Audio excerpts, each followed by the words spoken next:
guys, Anarchy back again today for, I believe this is Black Panther counts even though it's in the future, so like my 10th? No, I can count, I think my ninth Road to Infinity War review so far, and we're here to talk about, I would say, probably my least favorite of the entire Marvel Cinematic Universe. Before I even say anything else about this, I really do like Thor the Dark World, and there's a lot of things in this movie that I like. There's some stuff that I don't like, but there is a lot of stuff in here that I think was really good, especially Loki, not the other villain. But there's a lot of stuff that in here, like Infinity Stones, that do count and do matter, but it really just doesn't do it for me as far as rewatchability wise. So, why does it seem like I hate this movie? I don't really hate this movie. I think this movie is probably the weak link, and that's hard to say because like the Marvel Cinematic Universe is so good, which it is so good, but this goes into that category of like, okay, maybe this one fell a little bit flat, like a little bit short of what we're so used to when it comes to Marvel movies. Like even with like movies like Iron Man 3, I still love Iron Man 3 more than this movie. Like, and it's like, or Iron Man 2, I know a lot of people give Iron Man 2 a lot of flack for. I like this movie. I like Iron Man 2 a lot better. So, before I get out of the way, the things that I love about this movie, number one, hands down, Loki. Loki, like seriously, like I love Loki when he feels like he is destined for greatness, and Loki had an amazing arc with like he had really no remorse for what he did on Earth. He really did it, and you could tell everyone in the movies like saying like, "You did this to that. Like that was for you, New York." But then like you see like, oh, he's like so freaking, he's just like so into it. He's like, well, why shouldn't I? I was and should be king. Like, why shouldn't I have been that? And that's so great. Like that's so great. I love Loki's character, and every time I get to see him on screen in a new movie, great. I love it.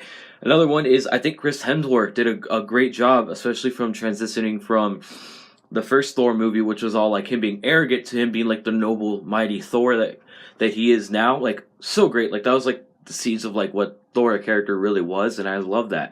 And I love that. I loved everything on Asgard. Everything on Asgard. It really did world build Asgard up way more than I believe the first one did, and because a lot of it was on Earth, a lot of this is on Earth too, but it's really good to see way more world building with Asgard, a lot more, like so great. All the fight scenes and like whether we spend a lot more time on there where he brings Jane, so great. I love seeing all of that. It did give me like, I don't watch Game of Thrones, but like I know everyone says that it gives you a Game of Thrones vibe, and like just from like what I've seen of like the pictures and stuff of Game of Thrones, it kind of emulated that of like the more like medieval or like Lord of the Rings type ish feel, which is I thought was really cool what they did. They went for the second one. And okay, what else do I like about this movie? Okay, that's another one. I think that's the last one that I really do like. I love the fact that we got another Infinity Stone, we got the Reality Stone in this, and we got the Collector at the end. Like that's. Other than that, like I'm not saying that this isn't bad. I'm saying that it falls a little flat. Like I feel like out of all of them, this is the most least rewatchable because it does get a little bland. Because I think the main part that it gets bland is the villain for sure.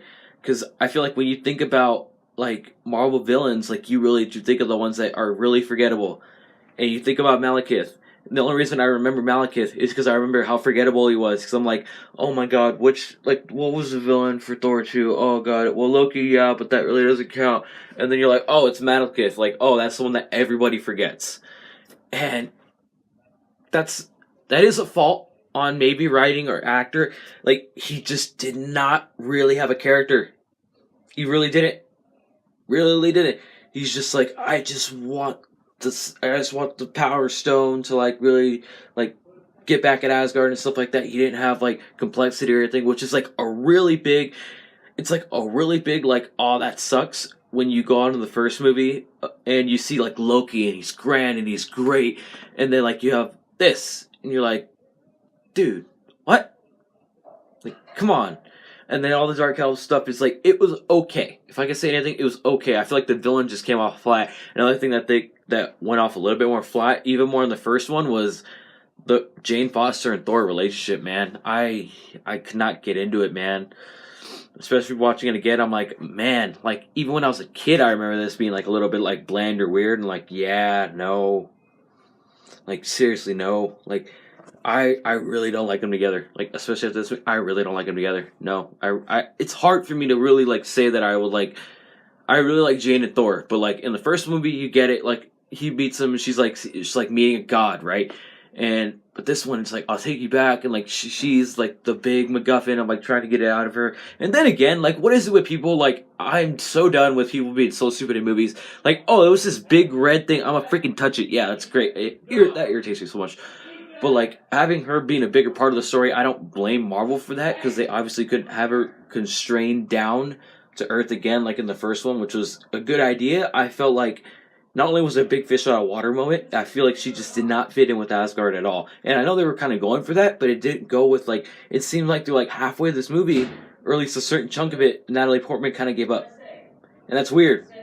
It's weird to hear that your lead actress kind of gave up like throughout the half point mark of this movie, and it really sucks. It really sucks because like it really didn't do it for me. It could totally have done it for you. That's great. You could love Thor too.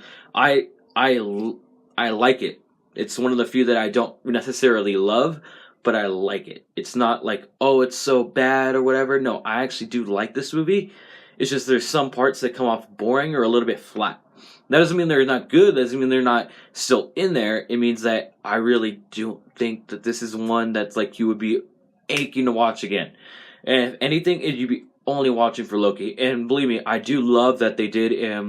One of the first times they did really full on, like we are. One of the first time that they went full in and made us known that it was an Infinity Stone, like that they made it known that this was about the whole thing was about the Power Stone, and I loved that, and I loved being able to see Thor and Loki try and work together and stuff like that, and that was great, and like how the death of their mother really drove the story along and really like helped evolve both of those characters, and I really dug that. It's just there's a lot of it just went fall really bland to me, like with stuff with James, stuff with like this stuff with the villain, like just really didn't do it for me. And like they took like a character with like Eric Selvig for a little beginning of it, and I'm like, wait, what? Like he's actually a really cool character from like the first couple movies, and then Kat Dennings was like she actually didn't bother me that much. Like I think her comedy is useful when needed in the first two Thor movies, but like there's just some parts of it that's just like this is really kind of bland. But like I'll tell you this, it wasn't as like rewatching it again. It makes me think like okay, this wasn't as like forgettable as I remember. There is some stuff I can remember, like, but like not that much, you know. Like, believe me, I still really like this movie. It's just not someone or one of them that I would be aching to watch again. So there you go. That's my Thor 2 review. Maybe just like defending my argument of whether I like it or not. But hey, that's probably what the best part of this review would be anyway. So I'll see you guys next time.